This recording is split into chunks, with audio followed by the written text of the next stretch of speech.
People have to tell me if they can hear me. Because if you can hear me, you have to tell me. It's that time again, folks. It's that time again. Yeah, I'm just going to make the announcement.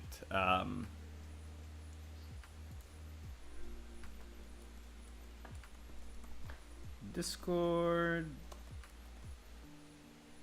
I gotta link it on YouTube as well. Oh, you're in the early party, folks. You're in the early party. It's like the after party, but you're early. We're just waiting for Brad. It's gonna be pretty fun.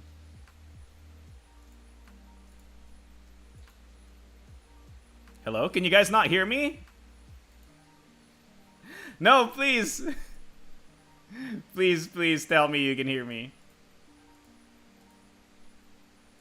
Okay, thank you. I was losing my mind. Oh, I can't hear Marco, they said. I almost lost it.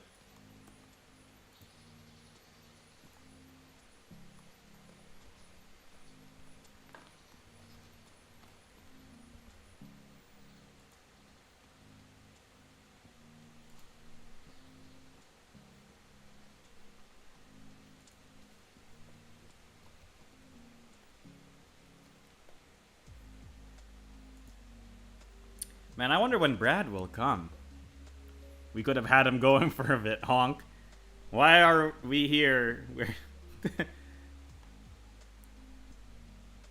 It's time for a monthly AAA interrogation. Yeah, we can have a Q&A later. That's completely fine and fair. I'm just waiting on Brad.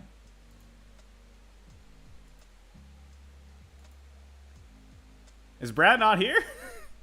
Wait a minute.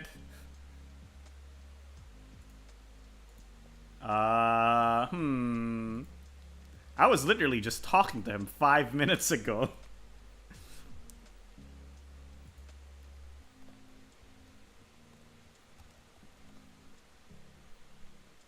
Okay, can YouTube people hear me? Yeah, hello YouTube people. What's up? What's up? Hopefully YouTube people can hear my lo-fi beats playing in the background. You know, people play stuff in the background to mask the ambient white noise in their rooms most of the time. Are you here to spoiler things? Spoiler. Hey, Marco, tell us a joke while we wake. Okay, it's me. I'm the joke. Listen, Batman. You don't know what a joke is. I'm the joke. I know you're going for Joker, but you're really channeling Blippi the Clown. I mean, honestly, I'm Filipino, so that means, you know, I'm basically a discount Joker. So Blippi the Clown sounds pretty accurate. That's bad, Riddler. Go watch some Blippi the Clown when you get a chance. I mean, sure, why It's not? literally like, "Hi guys, I'm Blippi." Like, you know, all of your clown trips to life. Blippi the Clown Kids Fun. Alright. Well, I'm gonna go watch that later, because that seems like my jam. Hello, everybody, and welcome to the Level Up Live Show with me, your host, Marco DeSantos, also known as the Mechanic Critic, and with me is the ever bodacious, sometimes voracious, and rarely malicious, Brad Talton. Oh, hi everyone. How's it going?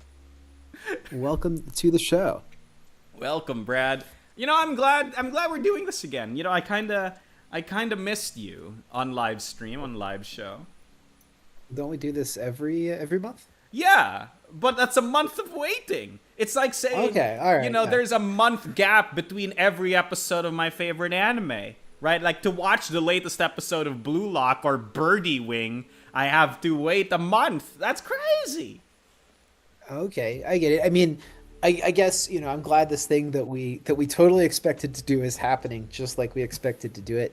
I suppose that that is more valuable than we give it credit for in this uncertain world. Yeah, truly. So, there is, I feel like it's like a, you know, like if this were a fantasy setting, we're like wandering merchants, right? All of us in our own little boats in this flooded world of restless waters, but every month we all reconvene at the same port, at the same harbor, to trade ideas, jokes, and news.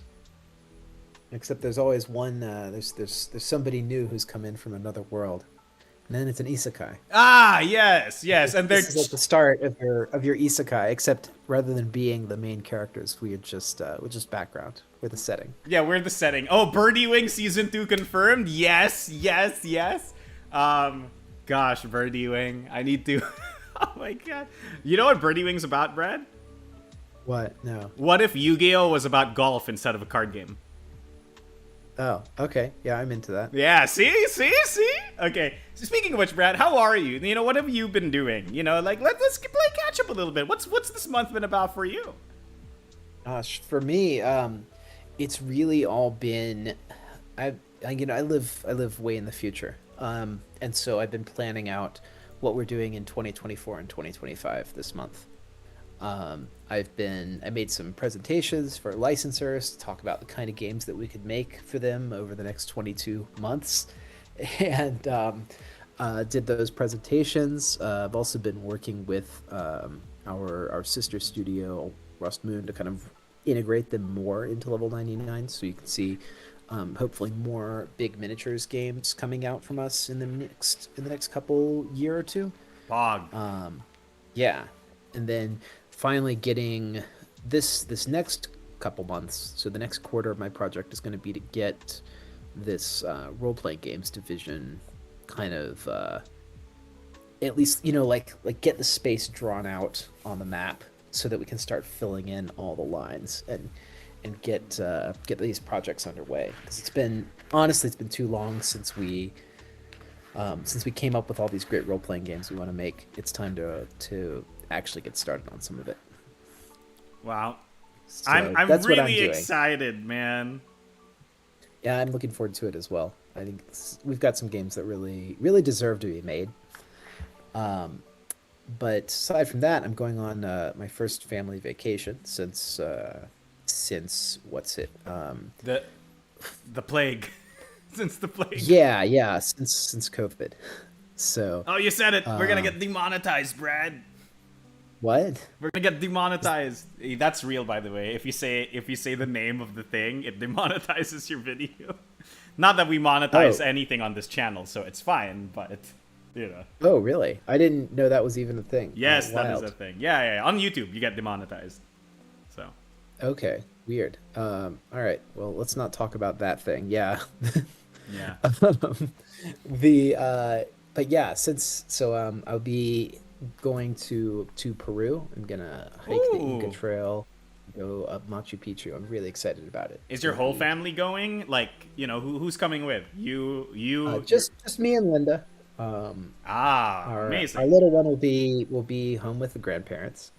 She's only 3, so she probably wouldn't make it up the trail. How dare she not be strong enough to hike up Machu Picchu? How dare she?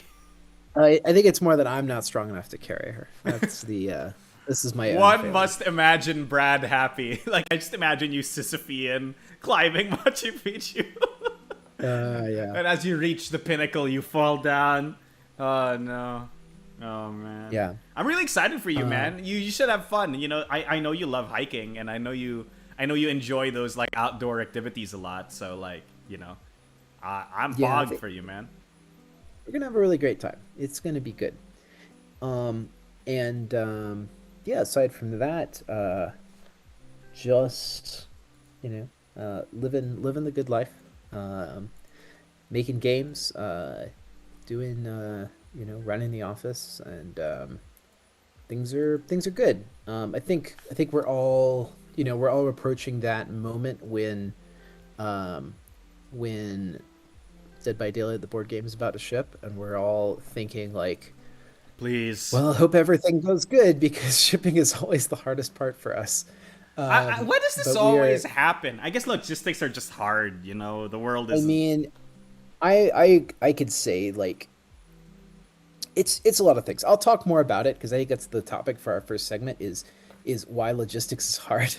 um, Wait, so wait. I, Ask me about my stuff then before we but head in. first I want to ask you about your stuff, Marco. Oh So man. tell me what's happening over there with you. Okay, so there's a few revelations I've had in my life very recently. Okay, number one, I've realized that I hadn't watched Lego Batman ever. Oh, really? Yes, and my partner was like, "How could you not have watched this? I know you, and this would be your favorite movie ever."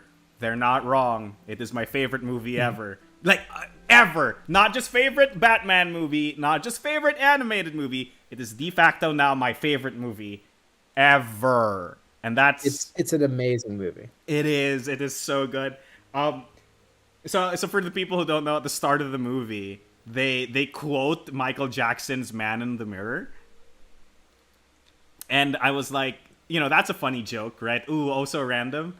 And then it took me until the end of the movie to realize why they chose "Man in the Mirror" as the opening quote, and it just blew my mind because my partner's like, "Yeah, you get it, right? Because the lesson that Batman needed to learn was to change himself," and I'm like, "No, no, no, no, no, that's not it. The reason they picked "Man in the Mirror" is because part of the song, Michael Jackson goes na na na na na na na like the Batman theme song." That's the entire reason they did it. I see. I see. Wow. Oh, I literally, after that movie, when I realized it, I just sat there and just stared at the wall and went like, "Oh my gosh, they picked the Batman theme because there's a na na na na na part like the Batman song."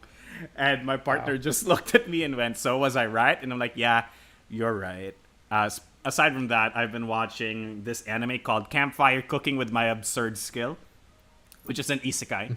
An isekai I actually enjoy because it's about this guy who gets isekai'd along with a bunch of other people, but they figured out that his skill is just that he has access to Grubhub, or like a Japanese equivalent of Grubhub, and he can put in gold coins from the isekai world into the Grubhub, and then it will automatically teleport a box of like whatever he ordered from the Grubhub into like in front of him, right? And you'd think, okay, it's one of those animes where he cooks things and he gets stronger and he beats the, whatever. Nope, none of that. He just spends the entire anime cooking things and eating, and that's it. He's not a hero. He's not anything. It's just an overly convoluted setup for a cooking anime. I hate this. It's I amazing. hate this. I that whole premise. I hate it. Yeah. It used to be like you had to like, do something to get an anime. Now you just have to have a Grubhub on your phone. This is like what is that? What is that? Why? Okay, to be fair, it's not just Grubhub. Like, it's a grocery, so he orders raw food and then he cooks it. At least that's something. But Oh my gosh, it's so good. It's so good. Like, every time you think he's gonna get into something that makes him into a grand hero or whatever, it's just like he cooks food so well that this giant wolf called a Fenrir like finds him and forms a pact with him, and the Fenrir is supposedly so strong it can obliterate an entire country. And then you're like, oh my gosh, now he's gonna be a hero. And then literally now it's just like, oh, now I have to cook more to feed my pet Fenrir. So he cooks food, and the Fenrir eats it, and the Fenrir is like, yes, the deliciousness of the meat, the tenderness, it is so soft and juicy and moist. And I'm like, yes, that's it. This is the anime I wanted. yeah. It's just yeah. No, as said in chat, the bar is so low. The bar is so low. It's so low. It's so good though. Like- By the way, do you know the studio that did this? that did the anime? What? Is Mappa. Uh-huh. Like What else did I do? I think they did Chainsaw Man. How far we fall? Okay, so yeah, they did Chainsaw Man, they did Jujutsu Kaisen, they did Banana Fish. Um, oh, they did Attack on And now Titan, it's wow. and now. All right. Yeah. So this is why it's so crazy. It's Mappa. So all the animation of him cooking has way more animation frames than it needs, and it is more lovingly crafted than My Hero Academia fight scenes. It's crazy.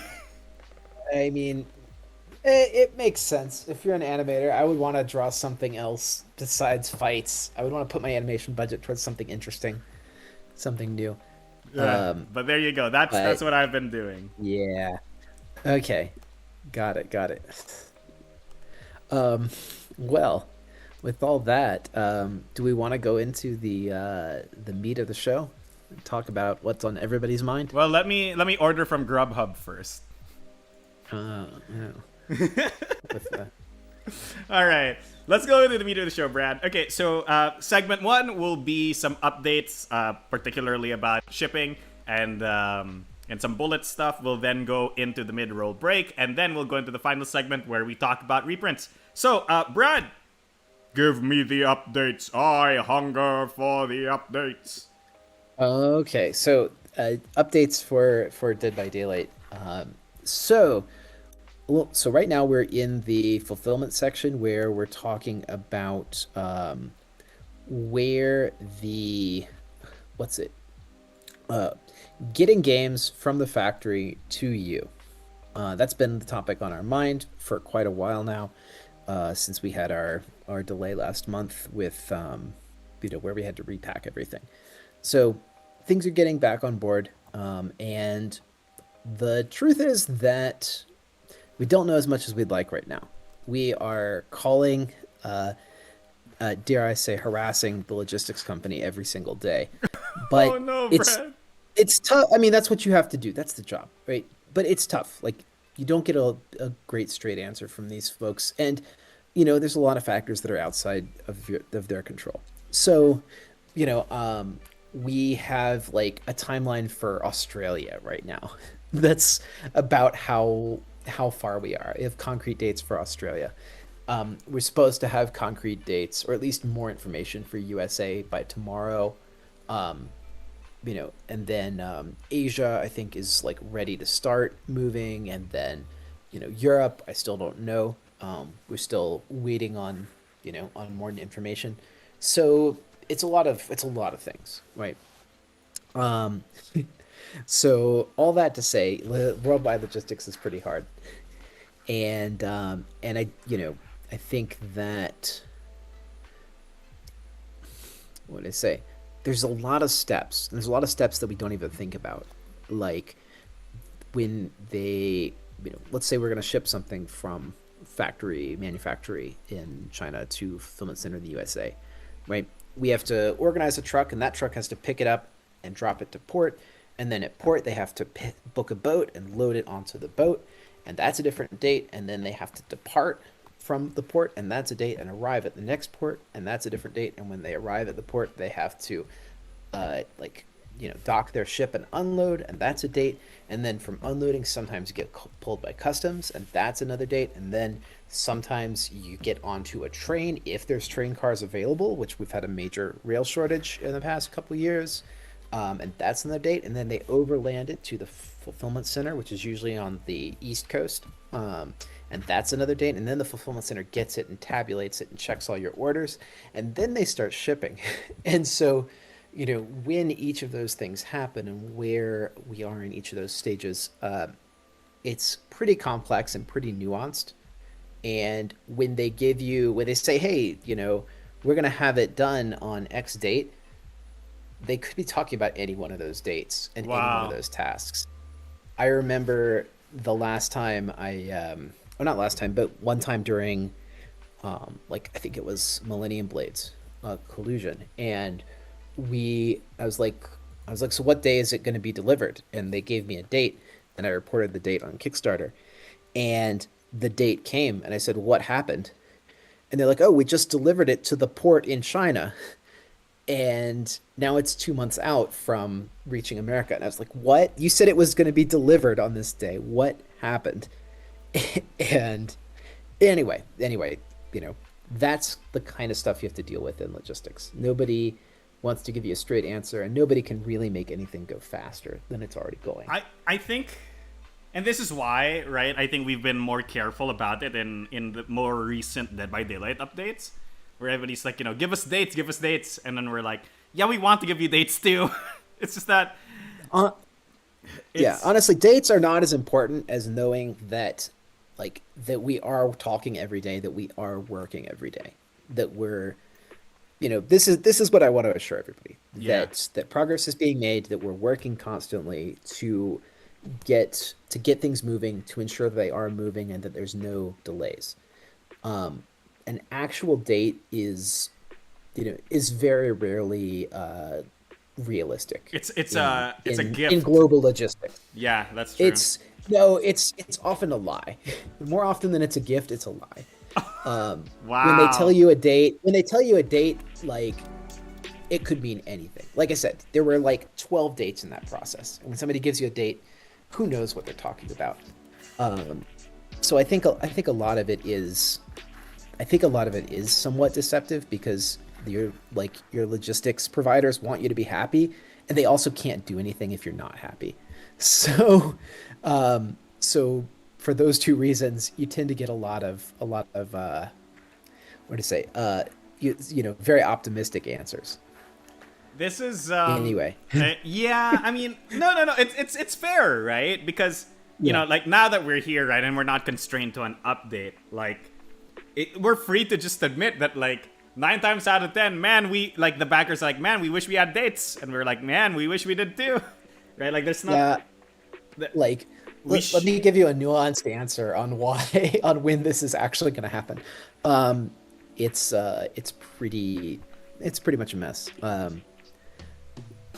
The But anyway, and that's kind of how these things are too. Like, I remember I wrote a detailed and nuanced report on why the retail edition and the collector's edition got unlinked. And the basic short answer is, well, we gave them the date back in January, and after we did that, we couldn't change it again, even when circumstances changed for us. But it's a bit more involved than all that too. Anyway, but who's got time to read, like a 1,000-word paper on why right, your two editions are coming out at a different time? It's too long for the internet, which that maybe I'm lamenting the modern what do you say, our modern plight here a bit. right. No, I mean, it's totally fair, Brad. Right? Like, I think at the end of the day, no, it's a damned if we do, damned if we don't situation, right? Like, if we don't give details, then people are like, what's happening? But if we do go into details, people are like, too long, don't want to read, right? So it's like, Yeah. it's a damned if you do, damned if you don't situation. And, honestly, trying to get the information out and trying to get it out in a way that is easy for people to read and disseminate is kind of a full-time job, right? Like, It's something of an art form Yeah. to communicate. And let me tell you, the logistics industry is not made up of incredible communicators. They're just made up of logisticians. So anyway, but we get off that. But that's the point, is that we're still talking every day with logistics teams around the world in order to understand and to get the latest news. Often the latest news is, we don't know yet. So all we can really report is that we're doing the work, we're doing the job, and things are moving forward. There are no snags, nothing's sitting around waiting on us. We are pushing forward at the fastest rate that we can, and our partners are doing the same. So Yeah. And um, we that's thank that. all That's of the our update. supporters for their patience and understanding, because we also are a lot of patience and understanding. Yeah. It kind of trickles down. But anyway, that's the reality of global international logistics. Amazing. Other news, yeah, other news that we have is Bullet. We have our Bullet fan character contest, which is happening now. Do you want to talk a bit about it, Marco? Yeah, so for people who don't know, I actually posted it on the announcement channel, but I'm gonna go link it again for people who might not have seen it. If you go into stage chat, I'll be linking a document. If you go into the YouTube chat, I'll also be linking a document. So here you can submit your ideas for bullet fan heroine entry contest. We'll be, and this is basically a competition so that you can give us some ideas and we can make it into a bunch of canon characters in the set. So I would read the forum if you want to get more details. But long story short, the deadline's coming up very soon. It ends on March 31st. So if you haven't gotten your entries in, please get your entries in. Each person is limited to 2 entries. And I want to make it very clear because some people think that they need to have like good understanding of mechanics and design and whatever to join this contest. You don't. If you're really good at coming up with concepts, right? Like, there's this character and her power is that she can manipulate words on text and she can, make them real or make them physical or whatever. So a simple idea like that is usually going to be good enough for you to enter here, right? If you want any indication, the mechanical field, like, what's the character's unique mechanic, isn't very long and, it's pseudo optional. So we're really looking for the concept here. We're looking for that hook, that visual hook, that idea hook, that concept hook. And, if it plays into mechanics, that's fine and well, but it's not required. So, get your entries in. I don't want to give any too much hints because, I'm going to be a judge on it. Josh and I are going to comb through it.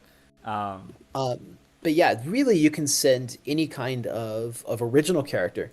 The only thing to understand when you submit an original character is that they should not appear anywhere else, because one of the if your character's selected, then you'll need to sign a release form and give us the rights to use the character in this and future projects. So just if you've got like a webcomic character or the main character in your in your fiction novel or whatever, you probably don't want to submit that. You probably want to create something unique for this contest, and that's really what we hope folks will do, is create something brand new that they want to that they think belongs in the world of Bullet. Right, for sure, right? Because like there's nothing wrong about just submitting a already made OC into the contest. I mean, outside of the fact that you're signing away rights to that OC.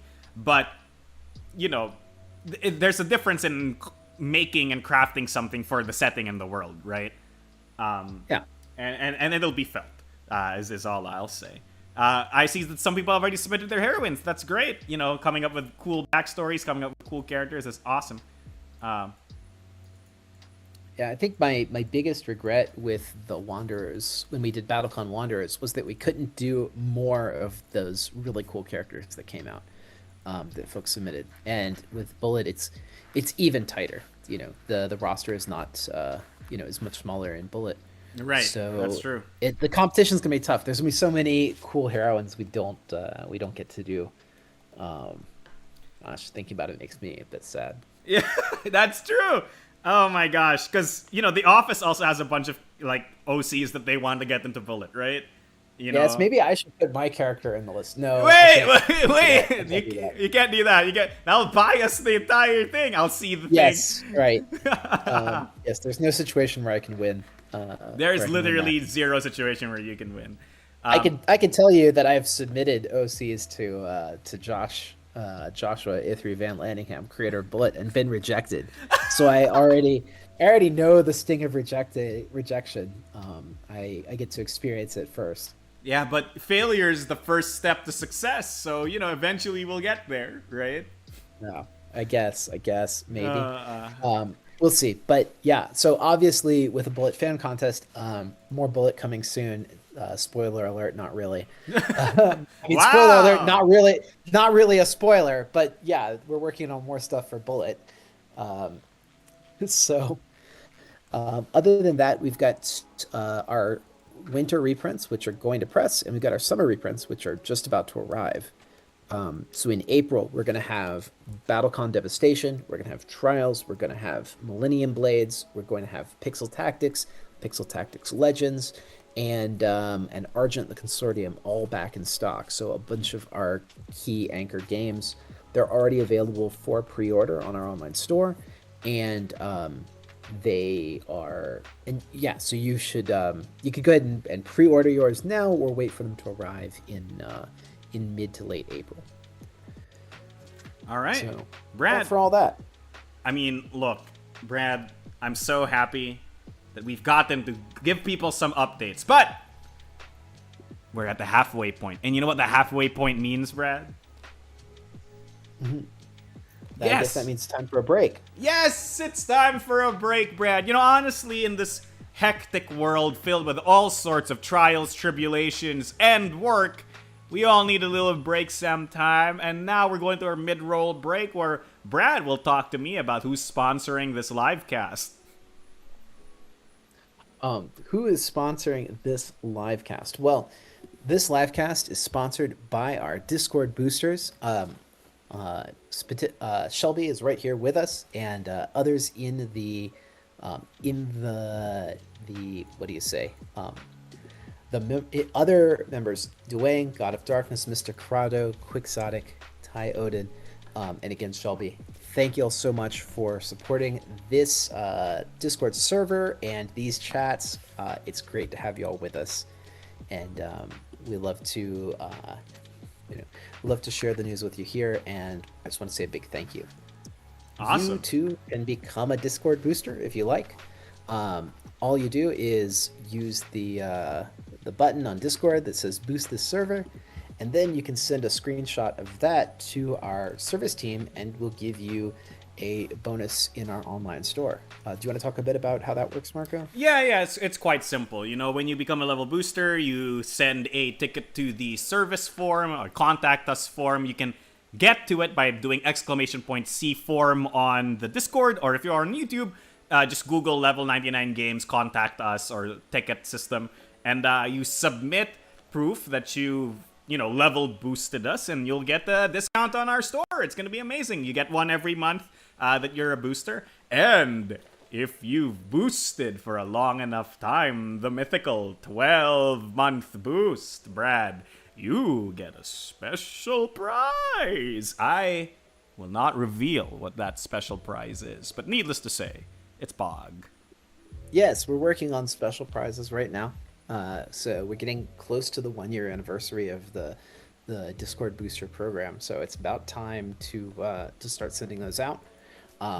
I am excited to see what marketing has come up with for this. So it's also a mystery even to me. But I have top folks working on it. So we're looking forward to sending that out soon. And how far off is that, Marco? Is it like? I think it's like 5 months before we get there again. Before we get to the first person reaching 12, I think. Okay. So. But yeah, you do it for 12 months, and you get a special prize from us, which will be something unique that we make. Yes. It's not. It's gonna be something substantial, right? Like it's not gonna be like a discount or whatever, right? It's gonna be some really cool thing. So Crystal and I have been working on it. It's gonna be pretty awesome. But there you go. If you want to be a Discord booster, and help us keep up the number of emojis and stickers that we've got. By the way, and I don't know if you all know this, but feel free to request any stickers or emojis that you guys might have. Over the course of the weeks, not during the live show because I can't do it. I'm hosting the live show, but over the course of time when you go like, we really need an emoji or a sticker that does this, and I'm like, okay, why not, right? We have a lot of space, so just give it to me and tell me. Last stream, I added all the Anne Claire and the Beethoven stuff. So everybody which gave us such nightmare fuel as Van Claire. Yes, I mean, oh no, Van Claire, Brad, please. Sorry. 10 out of 10. But it happened. Yeah. Yeah, it did happen. So with that, let's go into my game, everyone. It's going to my game. So every break, I also come up with a little game that we can all play together before we get back into the news and get back into talking about stuff. So here is my new game. Honestly, a lot of my games have been like, quiz show, trivia related things, right? But Brad, I want to do something different. I want to do something where we as a community of Level Up livers can learn and experience new things with each other. Okay. So, I call this one Quest for Discovery. So, chat, I want you all to give me a word. I will then take that word and shove it into the search bar on Steam. Okay? And then somebody else will give me a number. I will go that many entries down from the top and click whatever game it lands on. And I'll link it on the chats, and we'll see whether or not it's worth our time to look into this game. Now, Marco, before we get into this, I have to ask, because there's a little button on your Steam profile that you can click that says hide adult games. And I have hidden all the of these. So I want to make sure you have that button clicked. I do. I have hidden all of the not safe for work games. We are fine. Fine. Okay, good. Actually, fun fact, I turned that off even before the show. I just don't like seeing not safe for work games on my Steam page. Well, that's up to you. But for the sake of the show, we have our filters on. Right. So let's go ahead and get started. And so how will this work? Will we say like 3, 2, 1, go, and then everyone in chat? So let's do it this way first, okay? As a keyboard. The YouTube people, if you're on YouTube, give me key terms to search, okay? Discord people, give me numbers, okay? And then we'll swap it for the second one. How about that? So okay. Right. So, Brad, do the countdown and people can start giving it. Okay. All right. 5, 4, 3, 2, 1, go. Okay. Discord, I love all of you, but please don't give me numbers in the 100s. Please. All right. I think your first legal number is 83.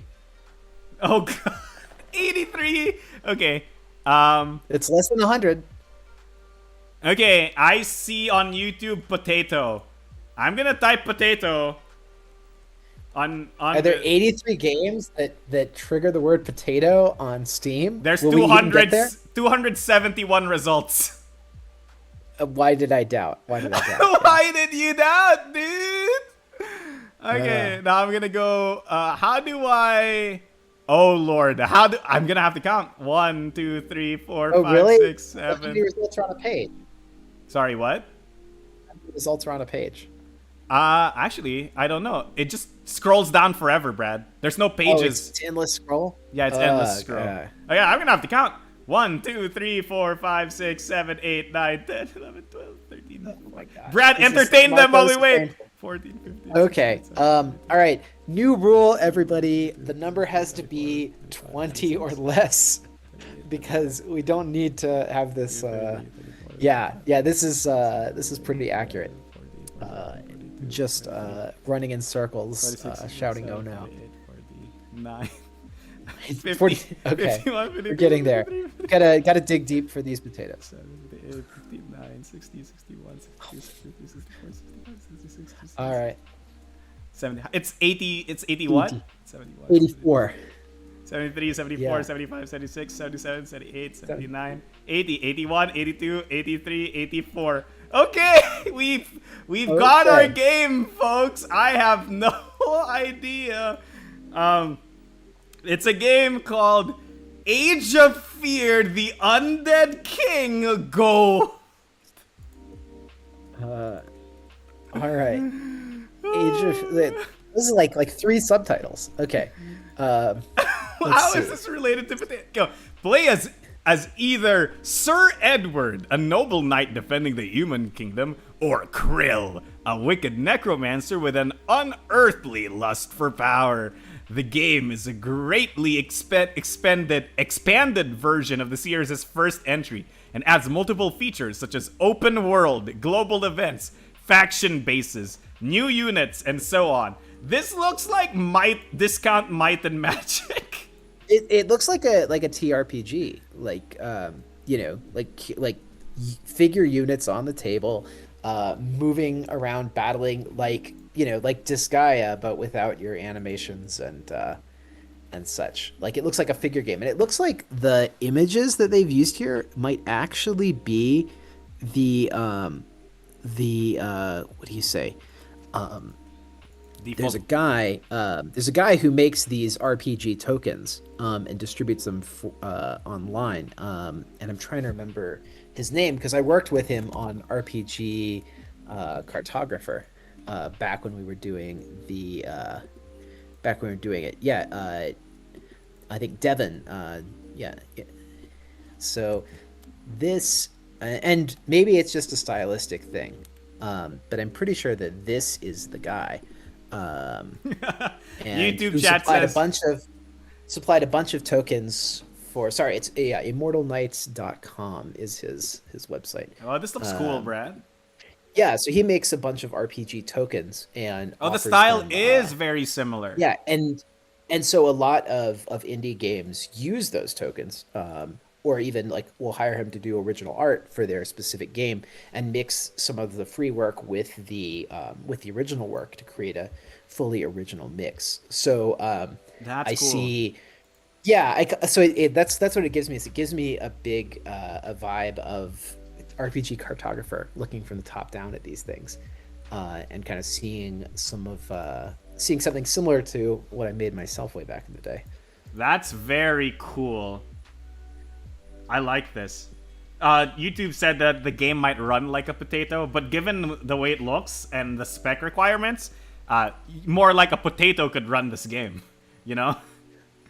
All right. just Doom anymore. Yes, I'll just Doom anymore. Oh my gosh. Oh man, they ran Doom on a grape? Okay. Now let's do the reverse. Okay. Discord chat will give me a keyword to search. Potato is in one of the reviews. Somebody wrote the Potato word is in one of the reviews? Crazy. That's what I did a page search. That's what I see is that somebody... Low hardware requirement. Oh, it's in the marketing copy. Low hardware requirements. Run the game even on that old potato laptop of yours. Your Stone Age computer is good enough. Okay, well there you go. They even have a colorblind mode, bruh. Yeah. 10 Oh, out of that's 10. cool. That's cool. All right. Well, now we know. Now you know. Okay, so everybody, Brad's gonna do the countdown again. Discord will provide the word. YouTube will give the number. No number greater than like 40, please. 20. We said 20. we made a rule. No number greater than 20. Oh, I didn't hear that Right. because I was too busy counting. Counting. Yeah. So. All right, everybody. all right. So, here we go. Brad, do the countdown. All right. 10, 9, 8, 7, 6, 5, 4, 3, 2, 1, 0. All right. The winning word was Marco. Are you serious? Yes. All right. And what's the number from YouTube? I'm waiting for the number on YouTube. YouTube has not posted any number yet, but I'm gonna put my name into the search now, and I'm gonna go suffer, I guess. I mean, somebody Suffer said or achieve enlightenment. 20. Let's go. 1, 2, 3, 4, 5, 6, 7, 8, 9, 10, 11, 12, 13, 14, 15, 16, 17, 18, 19, 20. What? What? This is What's happening over there? Oh no! All right, post it. Come on. Where in the world is Carmen? Where in the world is Sandiego? Carmen San Diego? Oh, really? Really? And which entry was this? What number did you get? 20. 20. Okay. Cool. Yeah. So, I mean, Carmen Sandiego is up to her thieving hijinks again. While how is children this travel the real? globe to track her down, they learn about geography, history, and world cultures. And Marco, apparently. Where is Marco in here? Oh my gosh! About this game, Carmen Sandiego is up to Had her. stolen the valuable The Travels of Marco Polo book. There of you Acme go. So the original copy of Marco Polo's writings is the MacGuffin that Carmen has stolen. True, truly amazing. Yeah, amazing. This is just knockoff Mario is missing. No, Carmen Sandiego is an institution. No. Because somebody are saying like, where in the world is Marco Sandiego, right? So Marco is missing. Marco is missing. I see. Classic Marco game. Yeah, you know what I really want to make like a Carmen Sandiego board game. Maybe I should like get the license. I mean, yeah, right. You were talking about Yeah. like licensors earlier. Why not? Well, see, what I think is it's in the box. It's like Micro Macro, where it's not so much a game as it's like a puzzle sequence. As it is an And activity, what- really. Yeah, and what comes in the box is a bunch of like travel brochures for places around the world, and then you get a little like like story guide, and you use those materials on your table, like real world feely type materials to solve the puzzle and figure out what's happened. Who stole So, Marco Polo's book? Obviously. Yeah. Oh man, So amazing. that's the kind of thing that I think would be quite fun to make. But Show yeah. where you're Isekai and then I become Carmen Sandiego. I mean, I wouldn't mind. Carmen's pretty competent. A gentle woman thief. Phantom thief? yeah. Carmen is a phantom Yes. thief, right? Carmen Sandiego's the original Phantom Thief. Okay, Yes. that we all know this is not true. No. Lupin exists, Wait, which came first, Well- Carmen Sandiego or Lupin? That's a good question. Let's see. Lupin the anime, okay? I like Arsène Lupin, the person that Lupin is based on, is obviously first, right? But Well, yeah, but he came from the same era as like Sherlock Holmes, so that's that was obvious. But right. whether like Is it when I don't know. I guess I guess that's the question, right? Like Lupin, the Lupin that's in Lupin the Third is not the same as Arsène Lupin. Yeah, of from course. The novel.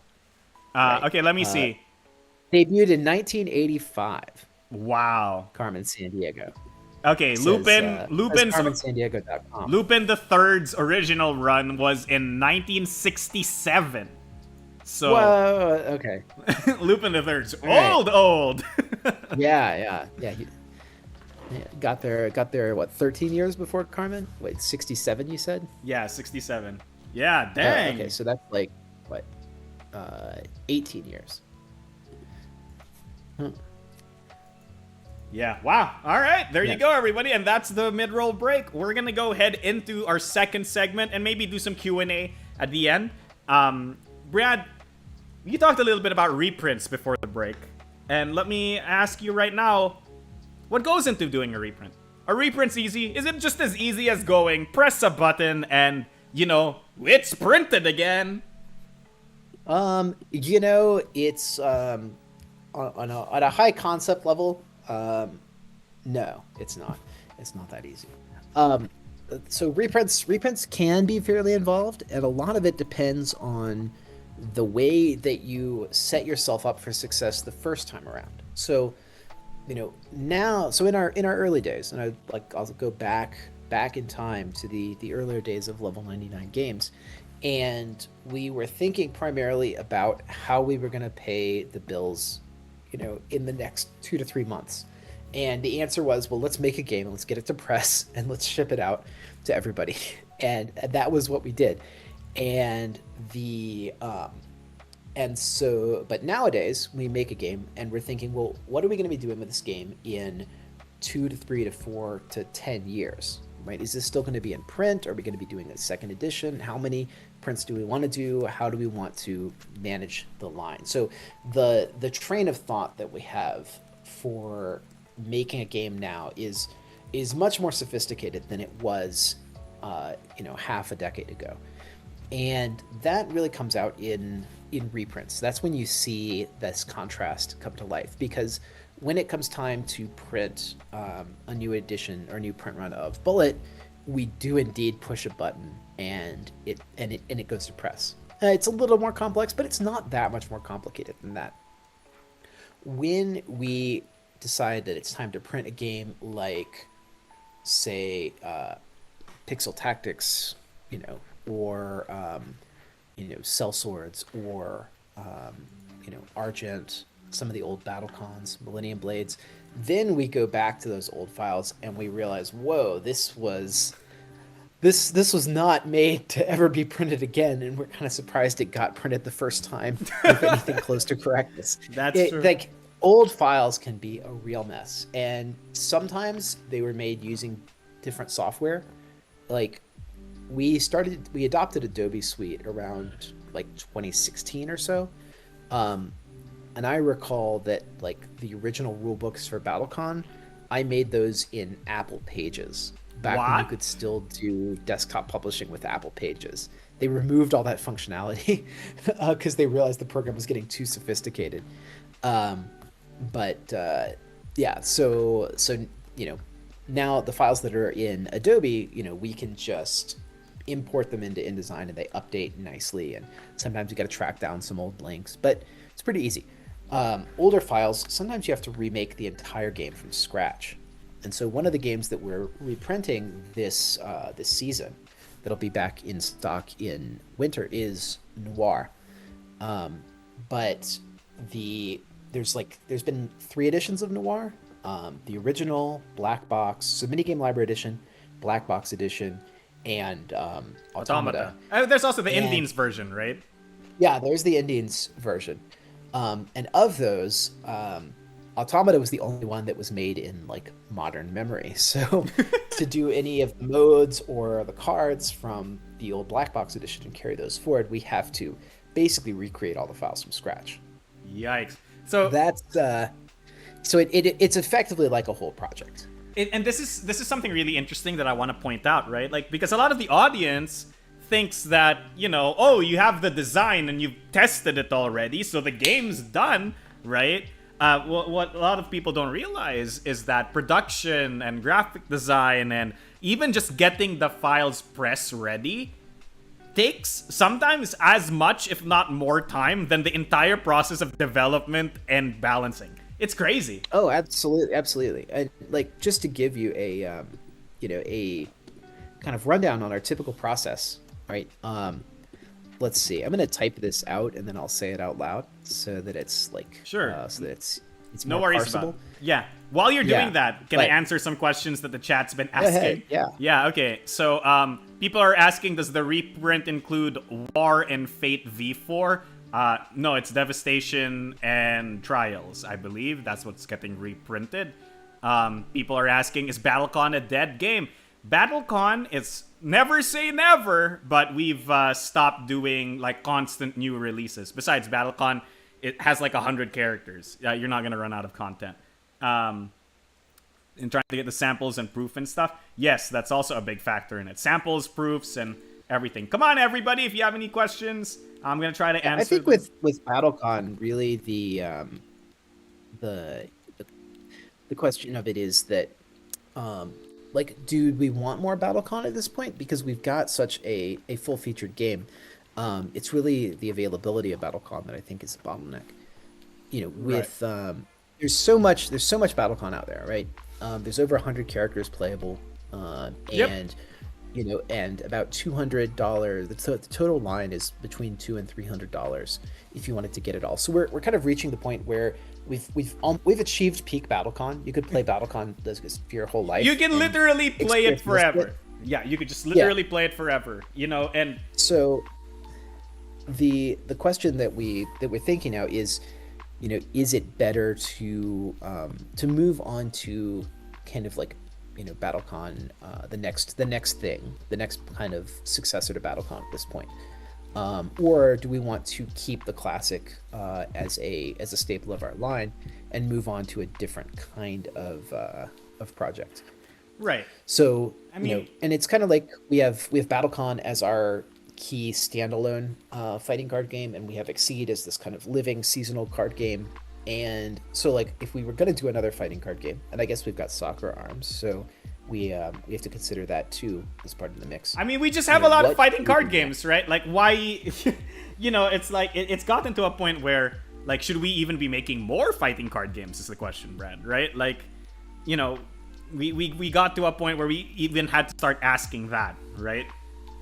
Yeah, I mean, it's the old Darkstalkers question, right? Like, why produce Darkstalkers if Street Fighter 6 is where all the money is, is what people are interested in, right? We can only support so many lines, Right. And it's a complicated question. It's so I don't have an easy soundbite answer for that. Right. Well, did you fill out the process so that we can get back I to did. doing I did. this So segment? you can kind of get an idea of our process. Like, so planning, design, development, about 7 months. And when we're going into design or into planning, we've got a game that is fun to play, that we're excited to make, right? Like, we've already got that. And then we start planning the line, planning the design, planning the like how we're going to balance and tune everything. And that whole process, once we have a game that we think is worthy to print, we start that process, and it takes 7 months. And then there's production, which is where we make all of the visual and art assets for the game. Finishing, where we put all of those assets onto the actual production components. And pre-press, where we print test copies and do approvals with our licensors and get and do proofreading and finalizing and all these kind of things. That's another 7 months. So we're already over a year deep. But then manufacturing is going to take 4 months. That's where they actually make and assemble the games. And then shipping is going to take 3 months. And then fulfillment is going to take 2 months. So we are at 23 months from the moment when we said this game is good enough, let's print it, to the moment when it actually gets to your doorstep. And you can imagine what the price of a person working for a month is, and it takes 22 months of people working to get a game to your door. And often there's multiple people working simultaneously through that whole process. So it is. I don't know where I was going with all that, but what I mean to say is that it's hard. It takes a long time. It's a financially complex business, and I'm honestly surprised how many Kickstarters don't fail when I look at how sophisticated the process we have now is. Right. How many people manage to deliver a game on their first try is kind of inspiring. It's kind of impressive. Right.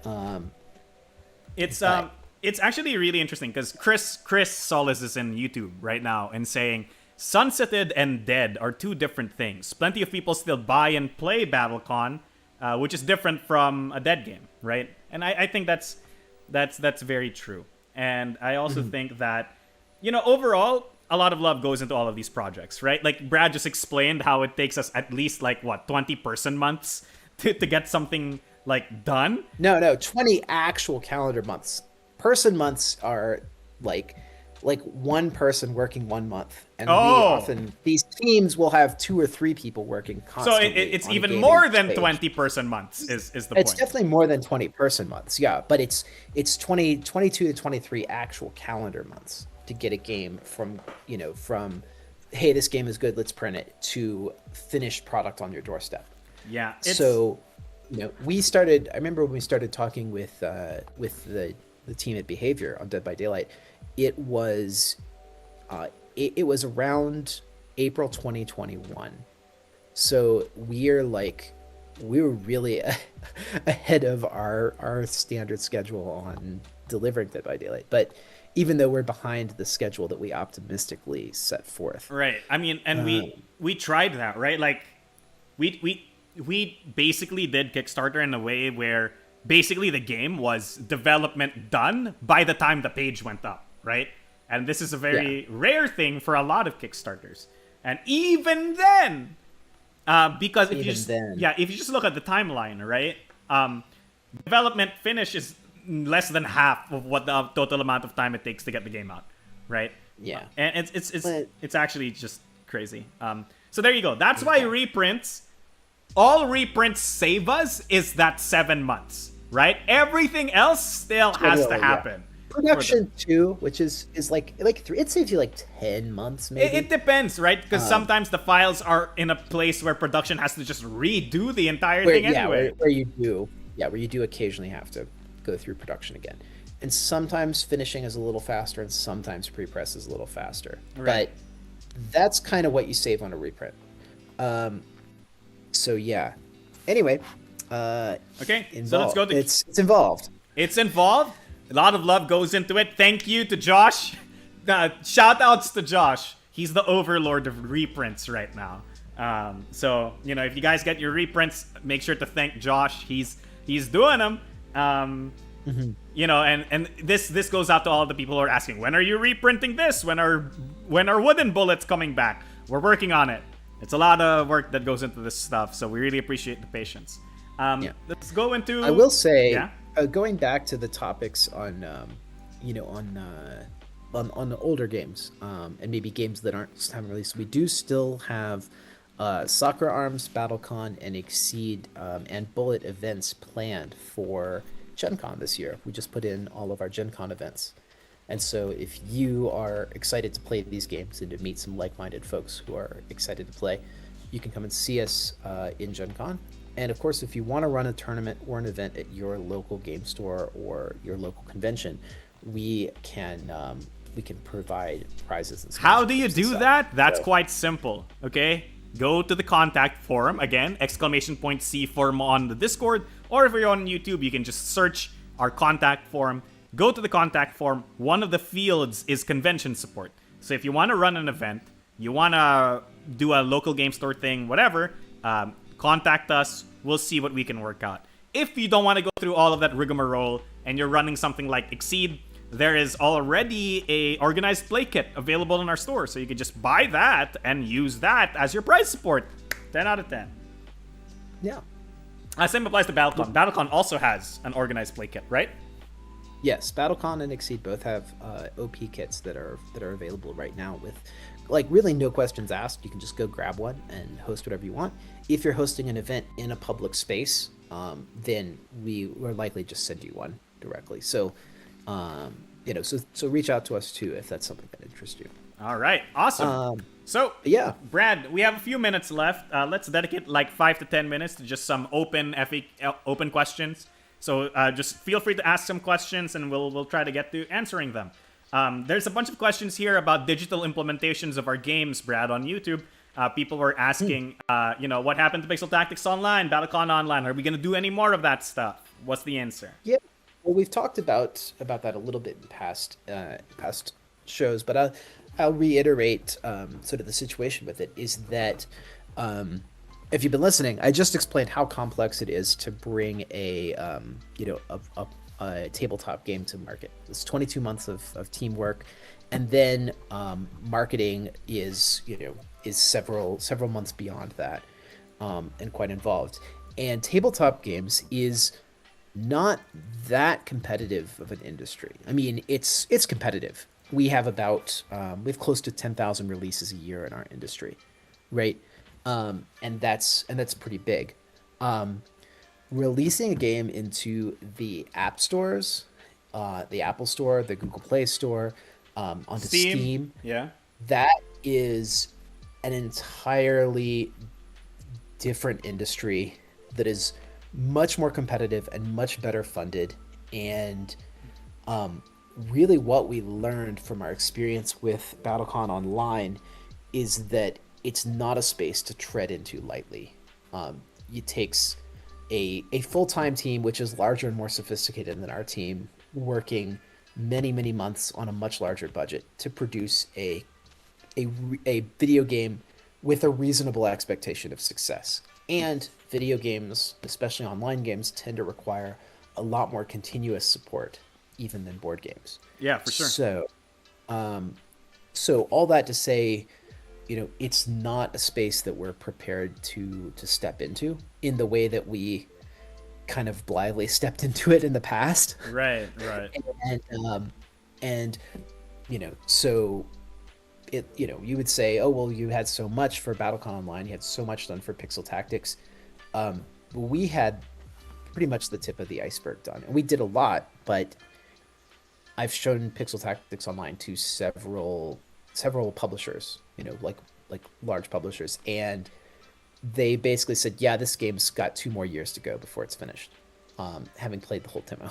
So it's yeah, Yeah. yeah. I think what Sonic said, it requires churn forever. Like it's an ongoing living project. Um, Anyway, so all that to say, the reason that we haven't gotten to board games, the reason that we haven't gotten back into video games, is we're focusing on what we're good at and trying not to step too far out of that at this stage. Our Right. next big step, we are looking at RPGs, which is a nice adjacent industry that we already understand the mechanics of production and distribution pretty well. And we have And what people on the team who like are so into it, right? Like they have the skills basically. Cuz well, into it, but I think I would say that being into it it's is different is an from advantage. yeah, it's different from being good Yeah, I at it, talked right? with yeah, I mean, I talked with a bunch of peers in RPGs, and the phrase that sticks with me the most, because they said like, well, why are you going to, what do you know about RPGs when I first started this, and I said, well, I've played them all my life and I love them, and they're like, so what?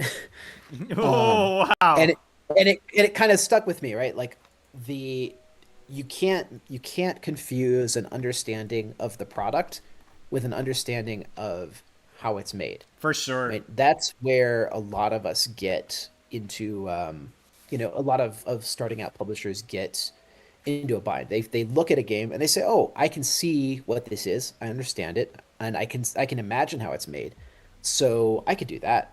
um, but in fact, the process that's going on behind the scenes is so sophisticated and complex. And with video games, like it's even more so than physical goods, I would say. Other Right. physical goods are incredibly complex. With video games, like, yeah. Even more Anyway, so. So yeah. a lot of reason to say that it's somewhere that we'd like to get to someday, but it is basically at the point when we're like starting a second company, right? Like Yeah. Fantasy Flight doesn't have a video games division anymore. They dropped it because they found it was too much work. Wow. If You Fantasy know, Flight can't handle it, like oh like lord. Hasbro's like, just started doing it in the past couple years for Magic the Gathering and for D&D, and they had a ton of trouble with D&D. And you can imagine how well funded, Hasbro's board video game division must Oh, be. I mean, definitely, So right? So, and anyway, even then, I'm it's. rambling a bit, I but mean, yeah, but and even then, a lot of the video games don't reach acclaim, right? Like, you know, yes. there's been like what 3 different digital implementations of Magic the Gathering, and only one of them is like played often, and maybe not even as often as paper, right? So like, Yeah. it's a No, lot of effort. it's very involved, and I think that's the point that we reach. Like, we understand video games, but we don't understand how they're made well enough to, spend a couple $1 million and think we're going to get that back, Yeah, it's because that's really what it takes. Um, so yeah. Anyway, right. I've rambled long No, enough on that topic. let's answer some more questions, right? I can answer some of these myself, so don't worry about it. What about Millennium Blades Collusion? Is that going to be reprinted? We've talked a little bit about wanting to reprint Collusion, but again, Yeah, base game is more the big important. box, yeah, the big box for Collusion will never be reprinted. We are discussing how to put the content from that box, like the play content, into fans' hands, but the Collusion as it was, you won't see it again. Right. We are reprinting. Base is coming back in April as part of our summer reprints. Woo! Uh, set rotation is coming back in winter as part of our winter reprints. And you know, I think the question was asked for War and Fate, and it's the same answer for War and Fate as it is for the additional, like the content of Collusion, which is when we see distribution strength in the base games that we've reprinted, then we'll get the opportunity to reprint these new games. So, you want to see like War and Fate and Millennium Blades expansions 3 and 4, then we really need to, to see the performance of the base games. Right. That's that's how it is. Because it all depends on what our stores want to stock, what our stores want to stock. Yes. And what Asmodee is interested in doing with us. I mean, absolutely true. There is one exception to this, Brad. Mm-hmm. And it's the game has a license. Let's talk a little bit. So people are asking, when will you reprint old seasons of Exceed? Yeah. So for a licensed game, we have certain guarantees that we have to make to a licensor. And that license has a certain term on it. So typically, licensors, the people who have these licenses, want to coordinate so that you're not seeing several games come out with the same license at the same time, right? With when we did Street Fighter, we were working together with Jasco Games, and we staggered that to make sure that their big miniatures game was coming out separately from Exceed Season 3. Yeah, Exceed Season 3. With Yacht Club, we didn't have that kind of coordination. Like we saw Shovel Knight Exceed kind of come out at the same time as the miniatures game from Panda Cult.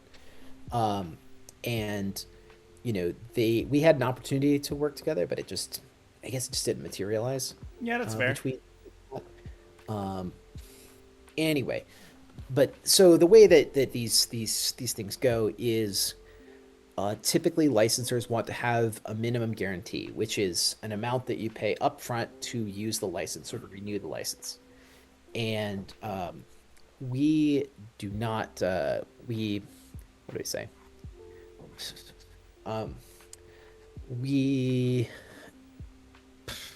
It's expensive. It's real expensive to do that. So we have to get a certain critical mass. We would have to print tens of thousands to make it worth some of the licensors' time. Right. So it's wait. not impossible. It's not in our cards right now. Wait, Brad, we might have skipped a little step here, right?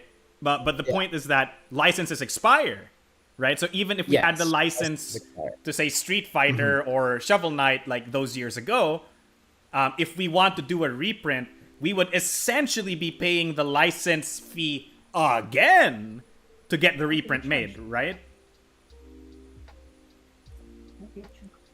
Brad? Yep. Oh, okay. Sorry. Yeah, I'm it's about time for me to get going. Oh no, he's a family man. Pick up my daughter from daycare. So yes, I have to call this talk at this point. All right. And say bye. All right, bye everyone. But Brad, I'm correct, right? Whatever I said was correct. Yes, everything you said was correct, Marco. And I've probably talked too much about all the intricate details of this stuff at this point. Well, it's okay, Brad. You know what, Brad? Thank you so much for being on the show despite, having to be a family man. I'm going to go end the show right now. Thank you, everybody, so much for coming along with us on this magical journey. Hopefully you learned a little bit something about board game development, board game production, and, of course, about logistics and reprints. It has been me, your host, Mark DeSantos, also known as Mechanic Rick, and with me has been the ever-amazing, going home to be a family man himself, Brad Talton. Thank you so much for everybody, and thank you for listening in, and thank you, Marco, once again for being a wonderful co-host. And I look forward to seeing all of you again when I return from South America. And thank you all so much for coming. And as usual, happy gaming! Bye!